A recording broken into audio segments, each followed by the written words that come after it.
Hello, beautiful morning there. Thank you so much for joining me on this exciting episode of the Agribusiness Weekend Show, your number one agricultural show in Nigeria and Africa. Quote me anywhere. Now, remember that right here on Agribusiness Weekend, we're specialized in closing the information and communication gap within the agri ecosystem.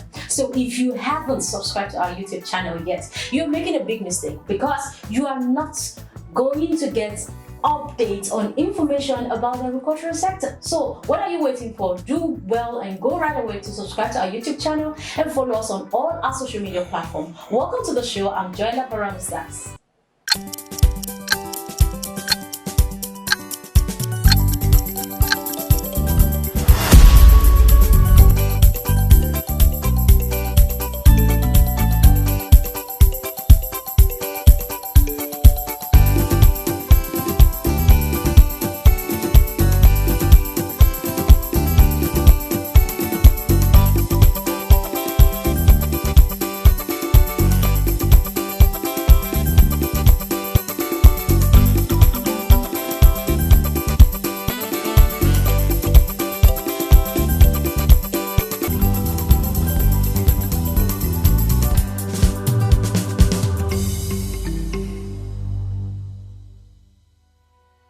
Welcome back. If you just joined me, you're right in time. This is the Agribusiness Weekend Show. Now, there are over 30 varieties of vegetables that are produced in Nigeria, although some of them have a higher demand than others. And this is why we're talking about vegetable farming in Nigeria today. And on set with me is a very handsome man. Yes, like I always tell people, even if you are a farmer, farming is not for peasants. And so all farmers, you must look good. And trust me, all our Nigerian farmers are handsome and beautiful women. Trust me on that. And today I'm speaking with the Managing Director for Greeneed Food Security Services Limited, Franklin Agbor. Thank you so much for joining me. Thank you very much. Can you see what I'm saying? Thank you very much, Joy. Right? Thank you very much. I'm Thanks happy for coming to be here. to the Agribusiness Weekend Show. Thank you. You look good, I must say. Thank you. Look good too. Thank you. Thank you very Now, much. Franklin, let's talk about vegetables. Okay. When you talk about vegetables, I used to think that there are types of vegetables that are grown in some parts of Nigeria. Please correct me.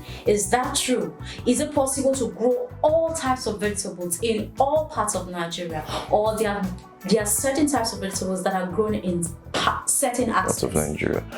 Well, for me, just like you've mentioned now, growing up too, I used to believe that the north especially was a place where we grow majorly all our vegetables. Yes, do you understand? Yeah, I used to believe so too. But getting into the agribusiness sector, I noticed that a lot of vegetables can be grown down south. Wow. For example, when we got into the business, of course, we got an agronomist to come check the land, check the site that we had chosen for our farm. And when he checked the land, he was like, oh, this place is good enough to plant certain vegetables. For example, what we have right now, the seeds we have that we're about to commence planting very soon. We have cucumber, we have tomato, we have pepper, we have okra, we have fluted pumpkin. Amazing. We have watermelon and a host of others. Yes, so to a large extent, I think a lot of vegetables can be planted in almost every part of Nigeria. But one thing that's very important, you need to check the site and the soil to ensure that the soil is suitable for planting of vegetables. Yeah, we're coming to that very soon. Right. Now, talking about the economic viability of vegetables in Nigeria, what are the potentials in this type of agribusiness? Well, there's a lot of potentials in vegetable business. Now, in Nigeria, I'm sure you know that already. There's a lot of things that we import into the country, even though we have the potentials to produce almost everything in terms of agriculture. Right, yes. But we import a whole lot. The last time I checked, I think Nigeria had a deficit of about 13 million metric tons of vegetable that we need to produce for local consumption. I'm not talking about export now. I'm talking about local consumption. So it is extremely profitable. And we have what it takes to do Exactly, we do. We have arable land, we have water, we have all that it takes to do that. So you'll be wondering, why are we not really going into that? Of course, there's some challenges here and there, but we have the potentials, and vegetable business is extremely profitable, highly profitable.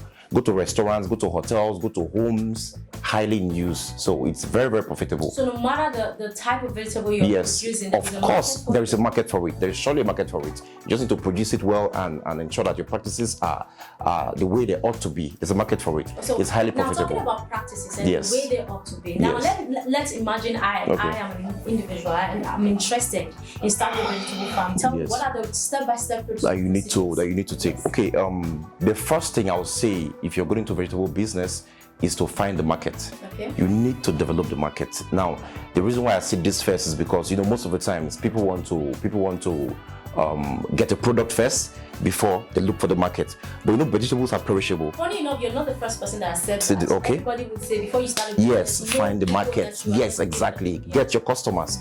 And especially for vegetable, because it's a perishable product, you don't want to plant and start harvesting and you don't have a readily available market. And then when you don't have the right facilities to preserve them, they go bad. Do you understand? They go bad easily since they're perishable. So the first thing you need to do is find your market. Okay. Now, after you found your market, of course, you look for the site. Get the site where you want to place your farm and do your vegetable farm, and then get a specialist to check the soil. Okay. To check the soil and be sure that, okay, this place is good for vegetable farming. Okay. Once you've done that, the next step you need to take is get your startup capital. Okay. Of course, capital is always a problem for almost everybody. Let's wait there now. Let's wait there. Okay. When it comes to capital, I know that depending on the value chain of agriculture that you want to venture into, the capital differs. Yes. Now, what is it like for vegetables? Is it cheap or is it expensive? Well, it all depends on the scale. Okay. On the scale of which you're going to. Now, if you're starting real small time, well, maybe between real small time, little space, 100 to 500K. Yes, depends. Yes, cool. Exactly. So, but the larger the scale, the more money, of course, that you will need. Exactly. So, you need to get your startup capital. Once you get your startup capital, you get your land, purchase the land, and then, of course, you start doing your what do I call it? Your land preparation. Okay. Land preparation. When we got our land, the first thing we had to do, because ours is on the highway, kind of, but you need to, when you get on the highway, you go through a path a little bit here. So. And it wasn't really accessible, so we had to create a path first and foremost to the land. It's like from the highway to the land is like 10 minutes.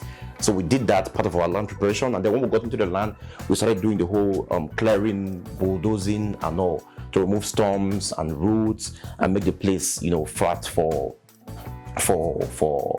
the farming. Now another very important thing too is water. Okay. You need to have good quality of water, and you need to know how to regulate your water properly, because you need to have irrigation. Of course, you want to plant only during the rainy season and not plant during the dry season. Do you understand? Yes. Yeah. So you also get your, what I call the farm infrastructure, get them in place. Depends if you want to do open air farming or you're having a greenhouse. Exactly. Have your water in place. Another thing we did too for our own farm, we had to fence the property. Now, of course, fencing with cement was going to be extremely expensive. So for now, we started with zinc and wood, just to ward up to keep the place safe from human and animal trespass. Exactly. Just do what you can do. Exactly. Yeah. So we fenced the place and to protect the place for us. And then, of course, that's the stage we are right now. So now, after you've done that, put all that in place, you do your tilling of the soil, and then if you have your manure, of course, you can use your organic manure. What we plan to do is to use organic manure, like poultry droppings, from chicken and birds, exactly. Use your manure, and then after maybe 2 weeks or thereabout, you can go ahead and plant. Yes, exactly. Yes. Plant your seed. So exactly. Depending on the type of vegetables, yes, you have different ways. No, apart from the ways now, different tenure. Exactly. Exactly. Now, what we are planting, most of what we are planting, like 3 months, 90 days, they are ready. No, for all types of vegetables, what's the maximum time? What's the maximum time? Yes. Well, let's say 90 days to, that's like 3 months. Yes, 3 months. 3 months thereabout. For all types of vegetables? Yes, almost all. I feel like that's quick money. Yes, quick money. It's real quick money. It's real quick money. So vegetable farming can be AKA quick money. Exactly. So it's really quick money. It's really quick money. Exactly. So now, once you've planted, when it's time for harvest, it's really very important that you handle these vegetables properly. Okay. Because that's where, if you don't harvest properly and handle them properly, that's where they begin to go bad. Okay. Do you understand? Now, according to the according to UN, about 50% of fruits and vegetables that are harvested are lost. are wasted. Now, what can we do about that? That's, of course, because of the lack of proper preservation. Do you understand? Now, what we can do about that, of course, is capital intensive, but it's a gradual process. Now, how to reduce such wastage is to either sell at the farm gate, or take it out to customers, which you must have already had before you start. Exactly. So it's easier for you. Do you understand? If not, they're going to rot. Now, most of these farms, they're in rural areas and all. Before you transport your goods to, or your vegetables to maybe urban areas or where they're needed, they might rot if you don't have proper cooling facilities, with the right temperature, to preserve these things. So now, that's basically. I think that's one of the major risks. Yes. I agree. Other risks associated with this? Well, other risks now. Another thing that's there, anyway, even though they are also connected, there are seasons where, for example, during the rainy seasons, almost everybody's planting. Do you understand? Now, during that time, you find out that there are a lot of vegetables in the market.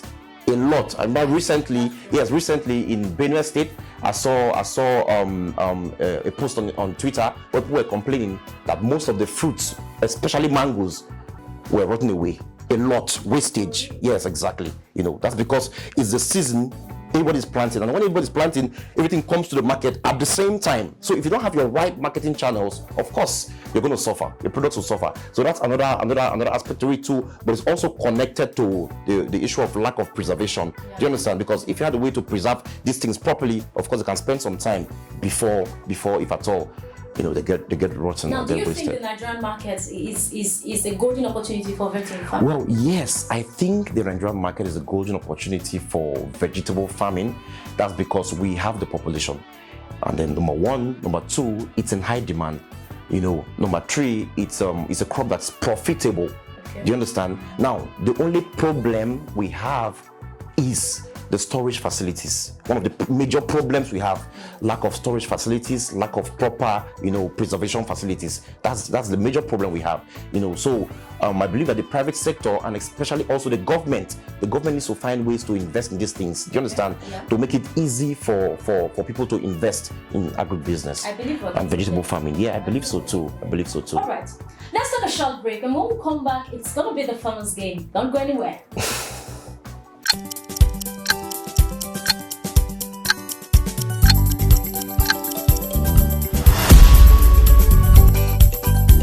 Hi, I'm Vincent Obiki. I'm the Finance and Business Operational Manager at Greeneed. You're watching the Agribusiness Show. Stay tuned.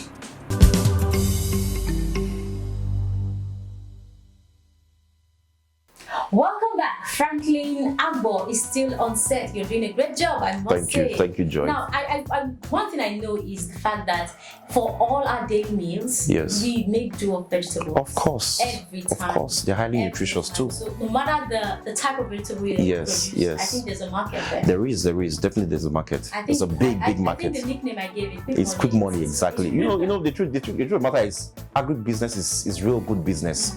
It's real good business. Gone are the days where we just let agribusiness, be done by maybe peasants or people who are just in the village, in the rural area. It's big business. Exactly, it's beyond farming. Globally, it's big business. So we all need to key into it properly. And let me tell you another. This might be. So actually, I'm a lawyer by profession. Okay. Yes, but I've always loved agribusiness. Okay. I've always wanted to do agribusiness. I always saw it as something that if I never did it, I'll be very unfulfilled. But when I had the opportunity, I had to delve into it. Do you understand? So I think that right now I'm both a lawyer and a farmer by profession. Oh, wow, amazing. So he's not just a farmer. He's a lawyer. So in case you're thinking agriculture for those people who do not went to school and some I imagine some of our youth who are studying agriculture, exactly. they feel like, I'm disadvantaged. Just push them there to go and study something agriculture. True. It's not that. It's more than that. It's more than that. It's a big business. Yes, it is. All right. Now, Franklin, this is the farmer's game. Now, this is what it goes. This is how it goes. Okay. I love my guests to always have fun whenever they come to the agribusiness industry. So it's not just about you giving us, but let's have fun with it. Okay. All right. So I have 10 questions on my list. Great. And you're going to pick 3 numbers randomly. Okay. So you pick a number and then I ask you. So let me get your first number. 3. Number 3. Why 3? Why 3? Why 3? Okay, now, apart from being a lawyer and a farmer, tell us, what are your hidden talents? My hidden talents. Now remember when you tell us you do it. Oh. So that's how we get to know. That's how When I we tell you I do do it. Okay, I like to sing. Sing for us. What song do I sing now? What song do I sing? Jesus, I love you. You're the love of my life. I found that I'm the reason why you came to die. Great. All right, you see my guest? He's a farmer, he's a lawyer, and he's a singer. Is there something else we need? Yeah, I'm athlete. I run a lot. Oh, wow. Yes, I can run here. No, you can't run here. Exactly, yeah, exactly. What else? I love to play table tennis. Yes, I play real good table tennis. Yes. I love sound, good music. Great. Yeah, when I hear good sound, I know. Amazing. Yeah. I like that for everything, and I love music too. Thank you. Okay, so let me get your second number. 2. Number 2. All right. So,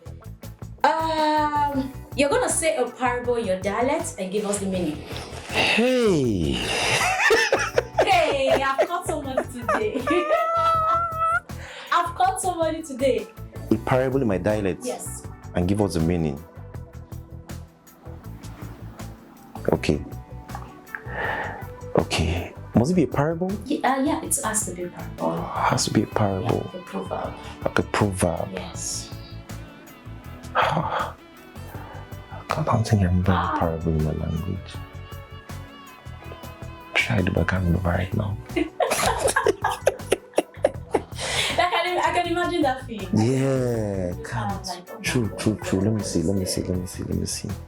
Parable in my language.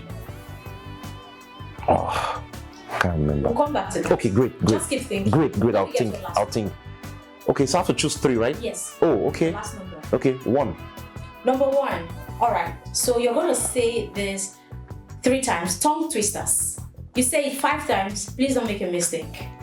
5 fresh fried fish. I'm even trying not to make a mistake. 5 fresh fried fish. 5 fresh fried fish. No, that's 5. Okay. No. 5 fresh fried. Say it again. Let me hear.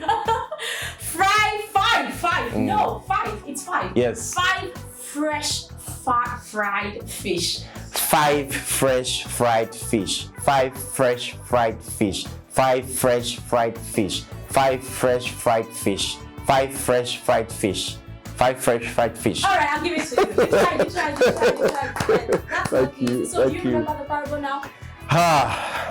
I'm so sure your head is black. I'm telling you, I don't. Anyways, thank you for coming to the Agribusiness Weekend Show. Thank you too. We had a great time with you. Thank you too, And on Joy. behalf of I and the team, Oh, thank you very much, Joy. Thank you for coming. Thank you. I appreciate this organization so much. Thank you. Yes, I appreciate you guys. Thank you very much. Thank you. And so this is where we draw the curtain on today's episode of the Agribusiness Weekend Show. Do not forget to follow us on all our social media platforms, and do also subscribe to our YouTube channel so you always get notifications whenever anything pops up on the platform. Till I come your way next time, same time next week. Do have a great weekend, and bye for now.